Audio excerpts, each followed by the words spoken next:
नहीं, मेरे पास आंकड़े मौजूद हैं, आप कहें तो मैं इस पर बता सकता हूं कि साहब 2017 के मुकाबले में वोटिंग प्रतिशत में मामूली कमी आई 0.31%। 2017 में 14.16 करोड़ में 8.65 करोड़ लोगों ने वोट दिया था 2017 में, और 2022 में 15.2 करोड़ में 9.13 करोड़ लोगों ने वोट दिया। आप समझिए ये है। 2017 में 61.11% जो है प्रतिशत था मत का, पोलिंग थी। हाँ पोलिंग थी 2017 में। 2022 में 60.80 पोलिंग कम क्यों हुई? आपको क्या, मैंने भी इस पर एक दो बार चिंता जताई थी कि जबकि हम लोग को शुरुआती दौर में ब्रिजेश सर लग रहा था कि बहुत तेजी से जो है लोग भीड़ बढ़ेगी, भीड़ बढ़ के वोट देंगे और लाइन, कतारों में लाइन लगेगी। लेकिन कतारों में एक तो लाइन नहीं मिली, बहुत लंबी लंबी गांव में मिली, लेकिन हाँ गांव में मिली है। लेकिन अब की हमने देखा कि मुसलमानों ने बड़ी समझदारी से वोट दिया। वो नकाब पहने, बुरका नशीनों ने बहुत नहीं, हमें लगता पार्ट पार्ट में गए हैं वो लोग। कभी 9 बजे एक भीड़ निकली, फिर 11 बजे निकली, रणनीति फिर 12। हमें लगता है कोई रणनीति थी, क्योंकि मैं तो आपको बताऊं कि मैं गोंडा का रहने वाला हूँ। वहाँ गांधी विद्या मंदिर में चुनाव हो रहा था, त्रिवेणी सहाय जनसंघ से लड़ रहे थे, तो वहाँ एक हल्ला उड़ा कि पाकिस्तान हो गया, पाकिस्तान हो गया। 34 सीटों का अपडेट हमारे पास मौजूद है, जिसमें 18 पर समाजवादी पार्टी, बीजेपी आगे चल रही है, और 14 सीटों पर समाजवादी पार्टी आगे है, और 2 सीटों पर बीएसपी। मैं दर्शकों को बताना चाहता हूँ कि ये प्रारंभिक रुझान है और ये बैलेट का रुझान है। अब देखिए, अभी 38 सीटों का हमारे पास विश्लेषण आ चुका है, जिसमें 18 पर बीजेपी और 18 पर समाजवादी पार्टी। रुद्र जी, बहुत ही ये अभी तो कुछ कहा ही नहीं जा सकता। समीर बिल्कुल ठीक कह रहे थे कि अभी तो 1 घंटे बड़ी फिसलन भरी रहा है। यस विजय जी, सबसे ज़्यादा दिक्कत तो हमें और रजा साहब को होगी। हम लोग 5-5 मिनट पे अपने विचार बदलने होंगे जब जो आगे हो रहा है। देखिए, ये बहुत शुरुआती रुझान है, और हम लोग बात कर रहे थे वोटिंग परसेंटेज पे। निश्चित तौर पे वोटिंग परसेंटेज कम हुआ है रजा साहब, लेकिन हमको ये देखना होगा कि 23 लाख नवयुवक आए जो नए मतदान करने वाले, ये वोटिंग परसेंटेज कहाँ से कम हो रहा? क्या उन्होंने अपनी सहभागिता नहीं दिखाई, या कौन से उम्र से हो जाता है? वो निर्वाचन आयोग अभी जब डेटा जारी करेगा तो वो स्पष्ट हो जाएगा। लेकिन आपकी ये जो आपका कंसर्न है बिल्कुल सही है। सोशल मीडिया के समय जब हम लोग इतने मुखर हो गए हैं, जब इतने ज़्यादा बट गए हैं खेमों में, उसके बावजूद अगर नहीं निकल रहे हैं तो ये कंसर्न होना चाहिए, और खासकर चुनाव आयोग के लिए बेहद कंसर्न होना चाहिए।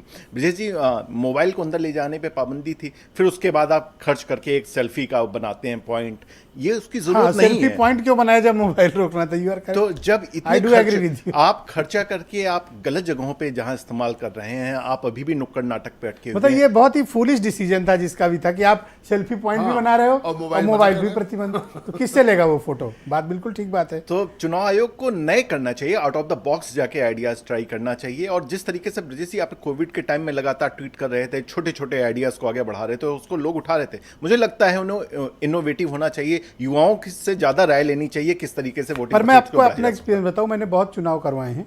पहली बार ऐसा है कि आयोग और मीडिया का कोई इंटरेक्शन नहीं है इस बार। न कोई सलाह, न कोई मशविरा, न कोई बातचीत। मैं कई मुख्य चुनाव आयुक्तों के साथ काम किया हूँ, बहुत कई चुनावों में, 6 असेंबली इलेक्शन और कई पार्लियामेंट इलेक्शन, सब बात करते थे। लेकिन इस बार वन वे कम्युनिकेशन। हाँ, इस बार जरा दूरी बना के रखा। हाँ, दूरी बना के रखी, मतलब मीडिया इंटरेक्शन बिल्कुल नहीं। और हुआ भी तो एजेंसीज के थ्रू ही आया, जैसे एएनआई पर आ गया। इलेक्शन कमीशन नहीं कर सकता कि सुबह एक गाड़ी घूमती, चलो भाई वोट दो, चलो भाई वोट दो, चाहे नगर पालिका, नगर निगम, किसी को लगाते, होर्डिंग लगाने से वोट नहीं मिलेगा। हाँ, चलो निकलो भाई वोट दो, चलिए वोट दीजिए, वोट दीजिए, ये कुछ हुआ ही नहीं ठीक से। आप समझिए, लेकिन मॉडल इन्होंने वो तो बनाया कि वोट देने का स्थान सब ये मॉडल जो है मतस्थल है, और गुब्बारे लगा दिए और रेड कारपेट बिछा दिया। अच्छा समीर सिंह जी, आप मुझे बताइए, एक डेटा है मेरे पास, मैंने पहले भी डिबेट में चर्चा किया था, मतदान का कम होना। मेरे पास एक उदाहरण है और मैं आपके समक्ष प्रस्तुत कर रहा हूँ। प्रयागराज उत्तरी, सबसे पढ़े लिखे लोगों का इलाका, वहाँ वैसे कम मतदान होता रहा, लेकिन इस बार और कम हुआ, 39%, 39%। और जो कम पढ़े लिखे लोगों का इलाका है, लखनऊ के बगल में एक सीट है बाराबंकी में, कुर्सी विधानसभा, आपको पता है वहाँ 71% पोलिंग हुई है, 71%। कितना डिफरेंस है देखिए। नहीं, देखिए ब्रजेश जी, 2 चीजें मैं कहूँगा। एक तो अभी जो भारत की सरकार ने एक कानून पास किया है कि आधार कार्ड से मतदाता सूची को जोड़ने का, हमें लगता है कि जिस दिन उसका कंप्लायंस हो जाएगा, इस समस्या की निजात हो जाएगी। क्योंकि एक आदमी के कई जगह मतदाता सूची में नाम, वो गांव में भी वोटर है, वो शहर में भी वोटर है। जो बड़े शहर हैं उसके अगल बगल की आबादी के लोग शहरों में भी रहते हैं, गांवों में भी रहते हैं। तो हमें लगता है कि कहीं ना कहीं जी इसके नाते भी मतदान की जो प्रतिशत है शहरों के अंदर, जिस बात का आपने उल्लेख किया, चाहे वो प्रयाग हो, चाहे वो लखनऊ हो, ऐसे बड़े महानगरों में इन चीजों का भी प्रभाव देखने को मिला है, जो मैं व्यक्तिगत रूप से जो मैं महसूस करता हूं। नहीं, मुझे लेकिन लगता है एक ये चीज जो जरूर ज़्यादा पढ़े लिखे लोग हैं ना, ये बातें ज़्यादा करते हैं, वोटिंग करने में इनकी दिलचस्पी मुझे लगता है कम रहती है। नहीं ब्रजेश जी, हम इस बात से सहमत नहीं है। मैं नीचे तक गांवों में और शहरों में रहा हूं चुनाव में, जी। लोगों ने मतदान किया है। हाँ, एक बात जरूर रहा है कि लोगों के मन में इस बार सरकार अच्छी होने के नाते सरकार के प्रति गुस्सा नहीं था। लोगों के मन में ये नहीं था कि इस सरकार को बदलना है, और लोगों ने पीसफुली मतदान किया। वो सभी वर्गों के लिए है, चाहे हिंदू है, मुसलमान है, सिख है, ईसाई है। देखिए, पहले की तरह जो इलेक्शन में एक वेव आता था, एक विशेष लोगों के मन में आता था कि नहीं साहब, इस सरकार को हटाना, वो इस बार ये नहीं विशेष देखने लोग को। कौन है समीर जी? वो कोई भी हो सकता। देखिए, आपने समाजवादी पार्टी स्पेसिफिकली की सरकार थी, आपने तो स्पेसिफिकली ये बात समाजवादी कही पार्टी से कि विशेष प्रताड़ित और लोग, उपेक्षित वो वाले लोगों विशेष के तो नहीं मन जो में रजा था कि रिजवी अभी हमें बता रहे थे। हमें हटाना है। रजा रिजवी नहीं, वाले विजय विशेष जी, तो नहीं। नहीं, मैं उस पर चर्चा नहीं कर रहा। मैं ये कह रहा हूं कि समाजवादी पार्टी की सरकार थी तो लोग प्रताड़ित थे, लोग ऊब चुके थे, उसे हटाना चाहते थे। बसपा की सरकार थी, लोग हटाना चाहते थे।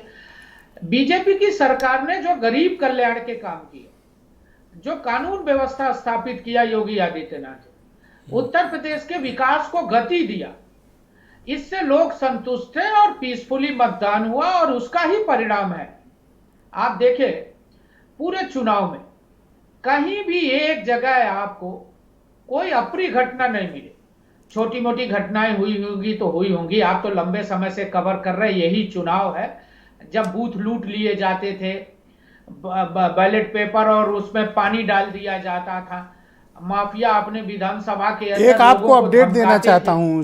थाना भवन शामली से सुरेश राणा पीछे चल रहे हैं, और आपके मित्र सिद्धार्थनाथ सिंह प्रयागराज पश्चिमी से पीछे चल रहे हैं, और आगरा से बेबी रानी मौर्य पीछे चल रही हैं।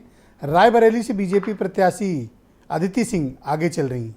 समीर जी, तो इस नाते मैं अपनी बात को कह रहा था ब्रजेश जी, कि कहीं ना कहीं सरकार से लोग संतुष्ट थे, और सरकार के प्रति लोगों में एंटी इनकम्बेंसी नहीं थी। लोग स्वीकार कर रहे थे कि मोदी जी और योगी जी की सरकार ने हमारे लिए काम किया है, और लोगों ने स्वतः प्रक्रिया में मतदान किया। और मैं बड़े विश्वास के साथ आपको कह सकता हूं, जिन बातों को मैं कह रहा था, कि कहीं भी कानून व्यवस्था की स्थिति खराब एक अपडेट नहीं मैं हुई। अपने चुनाव से दर्शकों को पहले दे भी देना चाहता हूं। एक चुनाव के सेकंड बाद। आपको रोक रहा हूं समीर जी। रायबरेली से बीजेपी प्रत्याशी अदिति सिंह आगे चल रही हैं, प्रयागराज पश्चिम से सिद्धार्थनाथ सिंह पीछे, आगरा ग्रामीण से बीजेपी की बेबी रानी मौर्य पीछे चल रही हैं, शामली के थाना भवन से बीजेपी के प्रत्याशी और कैबिनेट मंत्री सुरेश राणा पीछे हैं, जौनपुर के मलहनी विधानसभा से धनंजय सिंह आगे चल रहे हैं।